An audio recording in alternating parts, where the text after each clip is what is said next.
मैं अक्षय विदुआ, आप देख रहे हैं स्वदेश न्यूज और हम लेकर आए हैं आज आपके लिए हमारी खास पेशकश। बताएंगे आपको क्रिप्टो करेंसी का पाकिस्तान में फैलता जाल।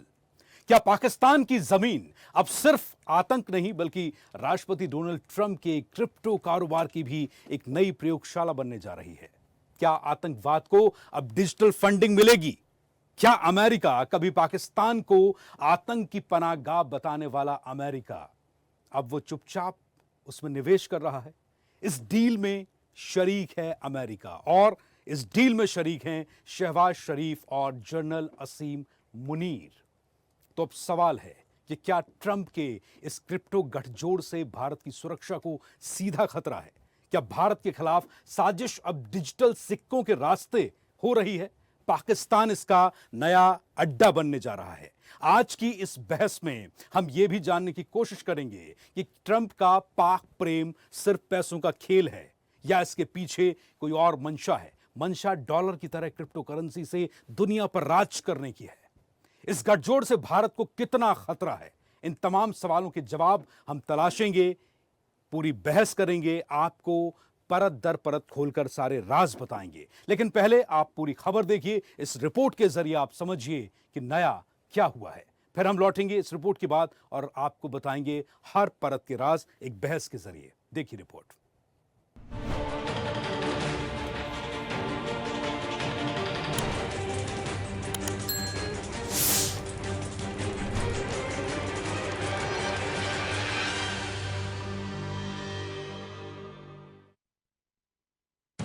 पाकिस्तान को आतंकवाद की शरण स्थली कहने वाले अमेरिकी राष्ट्रपति डोनाल्ड ट्रंप भारत के साथ दोगलाई क्यों कर रहे हैं? ये बड़ा सवाल है। दरअसल राष्ट्रपति ट्रंप के बदले रुख के पीछे उनके परिवार का बड़ा हित जुड़ा हुआ है। ट्रंप परिवार अब अपना क्रिप्टो कारोबार पाकिस्तान में फैला रहा है। ट्रंप परिवार की crypto firm world liberties financial यानी WLF ने पाकिस्तान में अपनी पकड़ मजबूत करनी शुरू कर दी है। पाकिस्तान के प्रधानमंत्री शहबाज शरीफ के बेटे सलमान शहबाज इस नेटवर्क के संचालन में मुख्य भूमिका निभा रहे हैं। सलमान शहबाज की solar importer company SSE technologies crypto mining के जरिए बिजली सप्लाई करेगी। इसके अलावा हाईलैंड सिस्टम्स नामक ब्लॉकचेन फर्म, जिसकी जड़ें दुबई में हैं, पाकिस्तान सरकार के साथ मिलकर माइनिंग और तकनीकी विकास कर रही है। इसमें अमेरिकी और पाकिस्तानी सैन्य कॉन्ट्रैक्टर्स शामिल हैं। खबरों के मुताबिक ये वही नेटवर्क है जो ट्रंप परिवार और पाकिस्तान के राजनीतिक गुटों को जोड़ता है। यह निवेश केवल आर्थिक नहीं है, इसमें राजनीतिक, कूटनीतिक और सुरक्षा के गंभीर निहितार्थ हैं। विशेषकर भारत के लिए यह घटनाक्रम कई चिंता बढ़ाने वाला सवाल खड़े करता है।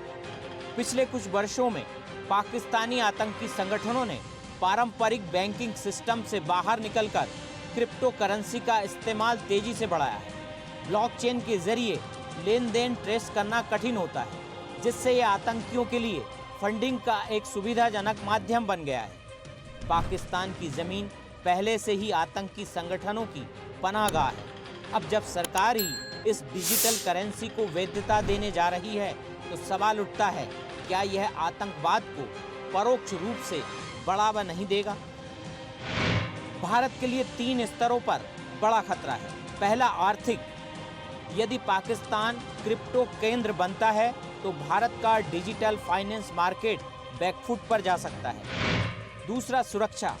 आतंकियों को फंडिंग का नया रास्ता मिल सकता है, जिससे सीमा पार आतंकवाद को बढ़ावा मिलेगा। तीसरा, राजनयिक तौर पर अमेरिका पाकिस्तान के रिश्तों में नया समीकरण बनता है तो भारत के वैश्विक प्रभाव को प्रभावित कर सकता है। ट्रंप परिवार का क्रिप्टो संपत्ति में लाखों डॉलर का निवेश है। WLF की स्टेबल कॉइन USD1 पहले ही 18,000 करोड़ के मार्केट कैप को छू चुकी है। ट्रंप मीम कॉइन और मेलेनिया ट्रंप की निजी क्रिप्टो भी मार्केट में चल रही है। ये संकेत देता है कि ट्रंप परिवार अब अमेरिकी डॉलर की तरह क्रिप्टो को भी वैश्विक मुद्रा बनाना चाहता है, लेकिन निजी हितों के लिए, राष्ट्रीय नीति के नाम पर। सवाल यह है कि भारत की रणनीति क्या होनी चाहिए? पहला, अमेरिका से स्पष्ट संदेश मांगा जाना चाहिए कि वह पाकिस्तान में ट्रंप परिवार की गतिविधियों की निगरानी करे। दूसरा, भारत को अपने क्रिप्टो कानूनों को स्पष्ट और सख्त बनाना होगा ताकि कोई दुश्मन ताकत इसका दुरुपयोग ना कर सके। तीसरा, भारत की सुरक्षा एजेंसियों को क्रिप्टो ट्रांजैक्शंस पर डिजिटल नज़र रखनी होगी। कुल मिलाकर भारत को इस घटनाक्रम को हल्के में नहीं लेना चाहिए।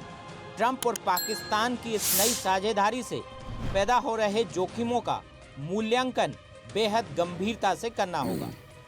विजय नंदन, स्वदेश न्यूज।